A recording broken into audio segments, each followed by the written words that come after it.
Hello, every pony. Scar89 here once again with another chapter of the Reaper's game. Um, I have to go mow the lawn in a little while, so I'll read this and go do that and whatnot. So, yeah. Anyway, um, this is chapter 3, so without further ado, the Reaper's game, chapter 3, Camaraderie. Day 1-3. Rarity was having just the most horrid day. Or it had started out okay, after all. She was finally in Manhattan, the center of the fashion world. But then it had started going downhill.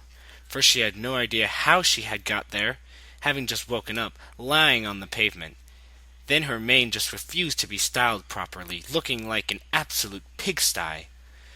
Then the scroll had appeared, and this infernal timer had marred her beautiful coat. Still, things were beginning to look up now. She had managed to find Fluttershy, although the poor dear seemed to be frightened to death.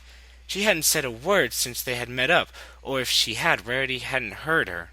She too had a scroll with her, though, and it said the same thing as Rarity's. So, oh wait, this is Rarity, yeah. So then, dear, what do you suppose this all means? Rarity tried to strike up a conversation with Fluttershy again. I mean, it's not every day you wake up in Manhattan, is it? Unless you're lucky enough to live, if you're lucky enough to live here, I suppose. But then I'm sure that these scrolls aren't usual. What do you suppose they mean? Fluttershy opened her mouth. Whatever it was she said was drowned out by a sudden shout just nearby. Rarity swiveled around in time to see some other pony being swarmed by strange floating red symbols. Before her eyes, more and more of the symbols appeared, and seemed to attach to the poor pony, blocking her from view. Then, after only a few seconds, the symbols disappeared. But where there had been a pony only seconds before, now there was no one. Rarity reflectively took a step back. Did that pony just disappear? But she couldn't have. She was an earth pony. Unless those tacky floating symbols had something to do with it. Rarity felt a soft tug on her tail. She turned to find Fluttershy with it in her mouth. Seeing that she had Rarity's attention, she dropped the tail and pointed just to the right. Rarity followed the direction with her gaze, and spotted more of the symbols swarming over other ponies, also disappearing after a short amount of time. A group broke off from the latest victim and started flying towards Rarity and Fluttershy. Oh dear, Fluttershy, I think it might be time to run. Why isn't Fluttershy talking? I don't understand. Rarity turned on the spot and started running. Fluttershy followed on wing. After only a few feet, though, Rarity felt her legs get caught under her and she tripped headlong. Fluttershy stopped to help her up, but it was too late. Symbols were approaching from all sides. Rarity used her only weapon left in her arsenal. Having been an only child for most of her life, Rarity was good at getting what she wanted. Sometimes it required sickening sweetness. Other times she got it by whining. But when all else failed, she had one final resort: her scream, which on a clear day could be heard half a mile away, and had been known to knock birds out of their flight path at its peak. The ultimate weapon. She let loose one now, hoping that their attackers would be deterred. I don't know. Alas, this was not to be the case, and the things kept coming closer. Rarity kept screaming, now out of hope that someone would notice her and save her. Who's saying this? Oh, okay. Rarity! Fluttershy! Rarity stopped screaming. She knew that voice. Looking around, she saw Pinkie Pie running towards them. At least she assumed it was Pinkie Pie, although her normally frizzy and uncontrollable mane was now straight and possibly duller. Pinkie kept shouting, "You two need to make a pact! Hurry, or you'll be erased!" Pact? Erased? Oh, no, sorry. Okay, I thought this was someone saying it. It's not, apparently. Pact? Erase? What nonsense was Pinkie spouting about? Still, this had been a rather strange day. What do you mean? How are we supposed to do that? She turned to Fluttershy. Do you have any idea what she's on about? Fluttershy started to shake her head, then paused. Slowly she began to nod, still not saying a word. She carefully placed her forehead against Rarity's, or at least as close as she could with Rarity's horn in the way. Before Rarity could ask what she was doing, a pillar of light bloomed out of the ground, surrounding the two friends. Just at that second, the symbols reached them, and their surroundings started to melt away. Twilight could only stand in shock as she saw one after another of the red symbols. Noise symbols. That's what Pinkie said they were. Pile onto the spot where Fluttershy and Rarity had been. No! They can't be! They've been... She could feel tears begin to well up. Pinkamena, on the other hand, seemed unfazed by what happened. Twilight rounded on her angrily, tears flowing now. How can you just sit there so calmly? Our friends just got erased, and we'll never see them again. Pinkamena sighed. No, they didn't. They haven't been erased. They made a pact in time. They'll be fighting off the noise now, and there is literally no way you can lose your first noise fight if you have a pack. They made the pack in time? Then where are they? They vanished. Doesn't that mean they've been erased? And just when I thought I'd explained everything to you. You don't fight noise here. They transport you to a different plane. The noise plane. You can't see my friends anymore because they're fighting in the noise plane. Make sense? Twilight considered this for a while. So they're not on a different plane of existence? No. So they're on a different plane of existence than us? But that's really powerful magic. Most unicorns are unable to plane shift, and yet these noise things make it happen just like that. I don't know the details, but yeah, technically we're on a different plane than normal as well. The underground. The plane what we normally exist on is the real ground, so I guess we've already changed planes once. It's a bit easier the second time around. Okay, I suppose that makes sort of sense, Twilight said. She looked back at where Fluttershy and Rarity had finished. So we just have to wait here and they'll come back?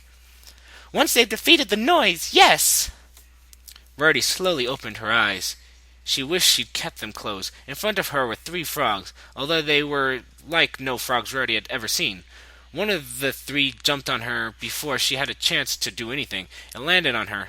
Ah! Get it off! Get it off! She cried out, quickly backing away. The offending frog leapt away, using Rarity's face as a springboard. The force of the leap was greater than Rarity was expecting, and she found herself propelled the opposite way.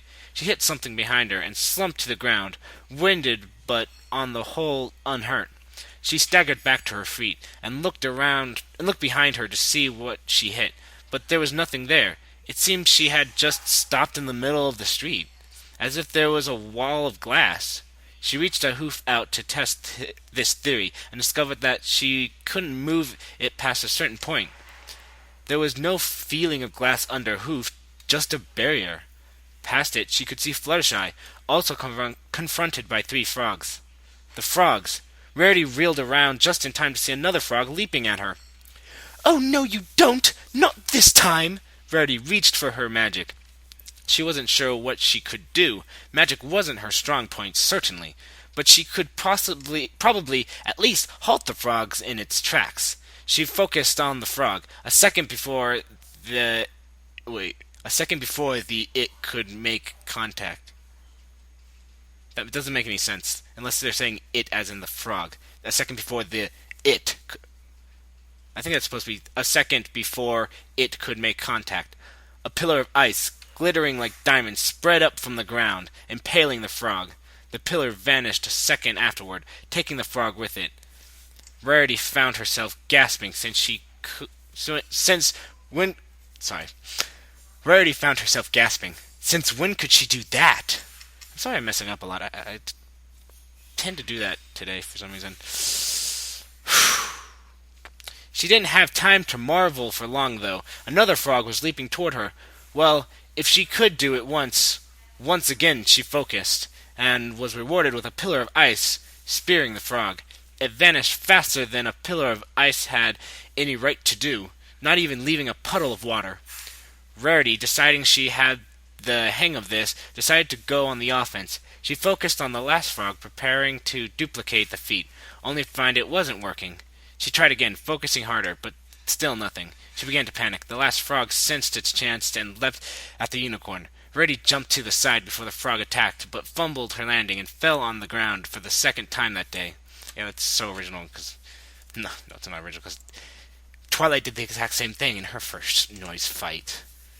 Okay. Well, anyway, it's still a really cool battle since they used that one attack that I liked from the game. Anyway, she stumbled back onto her feet, feeling a bit more sore from the second tumble.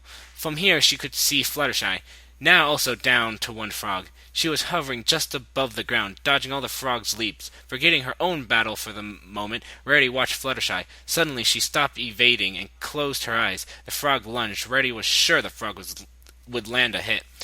But before it even got close, a ring of shadow seemed to surround Fluttershy. Despite it being shadow, the frog landed on this ring and paused. It didn't leap off again. Instead, it disintegrated into a flash of black and white static. Her friend's safety assured, Rarity turned her mind back to her own, but the frog on her side had vanished. Even as Rarity was looking around for it, the world went blurry. The equestrian shape began to fade into existence. For now, she seemed to be safe. It was only about a minute before Pinkamena saw Rarity and Fluttershy fading back into existence. She rushed over to them, giving them both a hug. "Oh, thanks Celestia, you two are all right!" Rarity beamed at her. "Why, of course we're okay, darling. But what happened to your hair? It's so straight. I thought your hair didn't straighten. After all, it didn't take when we were getting ready for the gala." I don't know. I remember that episode, but still. "Oh yeah, there's a perfectly good reason for that, but I'm getting ahead of myself. Did you two see Rainbow Dash or Applejack anywhere?" Fluttershy shook her head mutely. Rarity did one better. "Not at all. Why? No, not at all. Why? Are they in some sort of trouble?" I think that's just Pinkie Pie doesn't say. We're all in some sort of trouble, Rarity, but I'd sooner explain this once we've found Rainbow Dash and Applejack. I've already said all this once today. I don't want to make it 3 times. 3 times? Oh, okay, yeah, because I have to explain it to Applejack and Rarity, or Rainbow Dash, whatever. If you say so, darling. But how do you know they'll be here in Manhattan? I don't even know why we're in Manhattan. That's part of what I need to tell you. Like I said, not doing good today with reading, am I? Like I say, I'd sooner we'd found Applejack and Rainbow Dash first. Pinkamena paused to look at her hoop. The timer read 23 minutes, 57 seconds. Well, we still have plenty of time to try and find them. I'm sure they're both okay. They're resourceful ponies. A shadow of doubt flitted across her face. I'm afraid you're not making any sense, dear. But if we must find our friends, then the 3 of us shall not rest until they are found. Pinkamena managed to smile. It felt like it hurt.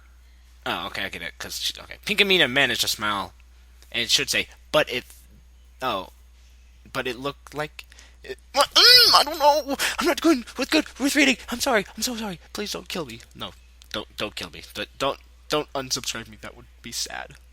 I would cry. Fluttershy would cry. And Angel would slap Fluttershy. Okay. Pinkamena managed to smile. It felt like it hurt. I know we will. Oh, but there's actually 4 of us. Let me introduce my partner. Twilight Sparkle. She'll be helping us in the coming week. Rarity managed a small curtsy. Pleasure to meet you, Miss Sparkle. My name is Rarity, and my friend back there is Fluttershy. You'll excuse her if she doesn't say much. She's always nervous around new ponies. Pinkamena opened her mouth to say something else, but was distracted by a tingling sensation in her front hoof. She looked and discovered the timer had gone. Her eyes widened in shock. Someone's reached Bits and Bobs already! But that means the day's about to... Day 1. Confusion. End. And that is guessing that's the end of day 1 for our heroes. They're watching Monk downstairs. I don't know if you can hear that. But anyway, that was pretty cool. So I guess next is going to be Rainbow Dash and Applejack point of view stuff. There's so much I kind of want to tell you guys because I think I already know what's going on with Twilight Sparkle and her friends not noticing because I played the game and I know the loopholes and stuff that go into it, but I can't tell you because that would ruin the story. So I'm not going to tell you. I am sorry, but I will record chapter 4 and then you can listen to that. And so until then, I don't know why I say "and," but it's so until then, I will see you guys later. Brony on!